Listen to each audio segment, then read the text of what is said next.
দীর্ঘ সংগ্রাম লড়াই করে বিএনপি যে একটা সত্যিকারের একটা রাজনৈতিক দলে পরিণত হয়েছে তার মূল কারিগর কিন্তু এই দেশনেত্রী বেগম খালেদা জিয়া। দীর্ঘদিন সংগ্রাম লড়াই, নীতির প্রশ্নে আপোষ না করা, দলকে ধারণ করা এবং নেতা কর্মীদেরকে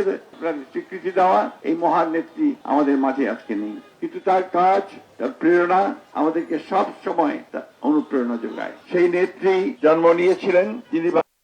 ভাগ্যের সঙ্গে জড়িয়ে গিয়েছিলেন, বাংলাদেশকে বারবার তার নেতৃত্বের সংগ্রামের মধ্য দিয়ে গণতন্ত্রে ফিরিয়ে নিয়ে এসেছেন। সকল গণতান্ত্রিক দেশের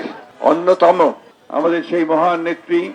মৃত্যু বিএনপির চেয়ারপারসন দেশনেত্রী বেগম খালেদা জিয়ার জন্মদিনে আজকে উপস্থিত আমাদের জাতীয় স্থায়ী কমিটির সম্মানিত নেতৃবৃন্দ, সিনিয়র নেতৃবৃন্দ, প্রিয় ভাই ও বোনেরা, আসসালামু আলাইকুম। আজকে আমাদের জন্য একটা আনন্দের দিন যে এই দিনে সেই নেত্রী জন্ম নিয়েছিলেন যিনি ভাগ্যের সঙ্গে জড়িয়ে গিয়েছিলেন, বাংলাদেশকে বারবার তার নেতৃত্বের সংগ্রামের মধ্য দিয়ে গণতন্ত্রে ফিরিয়ে নিয়ে এসেছেন এবং বাংলাদেশকে সমৃদ্ধ করবার সংগ্রামে অংশগ্রহণ করেছেন, নেতৃত্ব দিয়েছেন। আমি বক্তব্য এতটুকু বাড়াবো না, আমি শুধু এইটুকু বলতে চাই যে আজকে বিএনপি যা একটা যে গণতান্ত্রিক দেশ, গণতান্ত্রিক দল এবং যে দীর্ঘ সংগ্রাম লড়াই করে বিএনপি যে একটা সত্যিকারের একটা রাজনৈতিক দলে পরিণত হয়েছে তার মূল কারিগর কিন্তু এই দেশনেত্রী বেগম খালেদা জিয়া। দীর্ঘদিন সংগ্রাম লড়াই, নীতির প্রশ্নে আপোষ না করা, দলকে ধারণ করা এবং নেতা কর্মীদেরকে স্বীকৃতি দেওয়া, এই মহান নেত্রী আমাদের মাঝে আজকে নেই, কিন্তু তার কাজ, তার প্রেরণা আমাদেরকে সব সময় অনুপ্রেরণা যোগায়। আমরা আজকের এই দিনে আমরা সবাই এই শপথ নেব যে বিএনপিকে আমরা সত্যিকার অর্থেই